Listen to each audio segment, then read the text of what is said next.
আসলে কাজটা তো আমাদের সন্তানের মতো।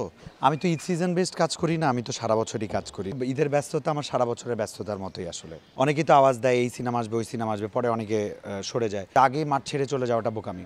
সাকিব ভাইয়ের সাথে কাজ করতে পারা তো একটা বিশাল ব্যাপার। অথবা সাকিব ভাই নায়িকা হইলেও ভালো হইতো, আমি নায়ক হতাম। একটা অ্যাক্সিডেন্ট হতে পারে, দুটো তো আর অ্যাক্সিডেন্ট হতে পারে না। বরবাদ ইতোমধ্যে অনেকেরই বরবাদ ঘটিয়ে দিয়েছে। অনেকের খবর আছে এবার ঈদে।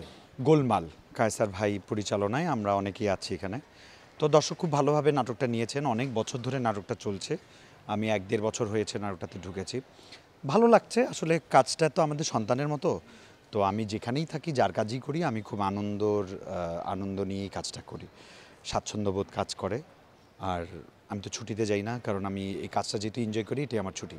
আমি তো ঈদ সিজন বেসড কাজ করি না, আমি তো সারা বছরই কাজ করি। সো ঈদের কাজ, ডেইলি কাজ, সিরিয়াল, সিঙ্গেল সব নিয়ে ব্যস্ত আছি। রোজা উপলক্ষে কিছু শ্যুট করলাম, কয়েকটা মিউজিক ভিডিও করলাম, বিজ্ঞাপন করলাম, সিনেমা ছাড়া সব করলাম। তো ঈদের ব্যস্ততা আমার সারা বছরের ব্যস্ততার মতোই আসলে। আসলে কিভাবে কথা, এটা তো আমরাই সেট করি, যেটা এসেছে এটাই বাস্তবতা। অনেকেই তো আওয়াজ দেয় এই সিনেমা আসবে, ওই সিনেমা আসবে, পরে অনেকে সরে যায়।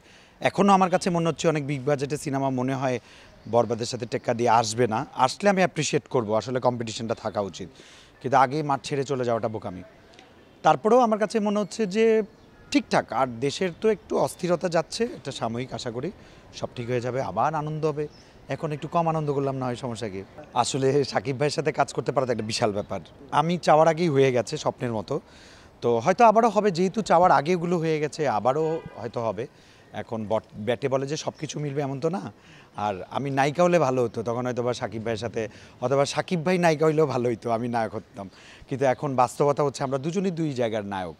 উনি সুপারস্টার, বাংলাদেশের সবচেয়ে বড় মেগা স্টার, ছোটোখাটো টেলিভিশন স্টার। সো ওই জায়গাটা থেকে আমাদের যে একসাথে যে স্ক্রিন শেয়ার হয়েছে, এটা তো বিশাল বড় পাওয়া।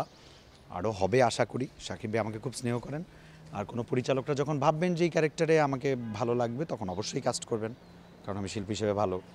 শিল্পী হিসেবে ভালো না হলে তো টিকতাম না। আর সাকিব ভাইয়ের সাথে দুটো সিনেমা করতে পারা, একটা অ্যাক্সিডেন্ট হতে পারে, দুটো তো আর অ্যাক্সিডেন্ট হতে পারে না। না, ওটা কলকাতায় না, ওটা উত্তরপ্রদেশের বানারসে করেছি, দরদ সিনেমায়। এটা খুব ভালো ছিল, হালকা হালকা ঠান্ডা ছিল। সাকিব ভাই তো সবসময় খুব সিরিয়াস একজন অভিনেতা। তো মানে সাকিব ভাইয়ের সাথে অফ স্ক্রিনে আমরা কথা বলতাম কম, রিহার্সাল করতাম বেশি। সাকিব ভাইয়ের ডায়লগটা বলতেন, এমন অনেক সময় হয়েছে সাকিব ভাই আমাকে বলছেন যে কিন্তু এটা এভাবে দিব না ওভাবে দিব। আর আমি তো প্রতিটাতেই সাকিব ভাই এভাবে দিব না ওভাবে দিব, ওগুলো চলেই আমাদের কো আর্টিস্টরা মিলে। আমরা একটা বেটার যাতে সিন পাই সেটা নিয়েই সবসময় ভাবি। সাকিব ভাই যতদিন দিতে পারবেন ততদিন, দর্শক যতদিন চাইবে ততদিন। সাকিব ভাইয়ের বিকল্প আপাতত সাকিব ভাই, সাকিব খানের বিকল্প এখনও বাংলাদেশে তৈরি হয়নি। বরবাদ ইতোমধ্যে অনেকেরই বরবাদ ঘটিয়ে দিয়েছে। একটা চমৎকার, অসাধারণ, স্ট্যানিং, অ্যামেজিং একটা আমরা ট্রেইলার দেখেছি। এটা ট্রেইলার না, এটা টিজার। টিজার গ্লিমসটা অ্যামেজিং হয়েছে, আমার খুব ভালো লেগেছে। শুধু আমার না, বাংলাদেশে ভালো লেগেছে। আর ওই টিজারটা দেখার পরে আমার মনে হলো যে অনেকের খবর আছে এবার ঈদে।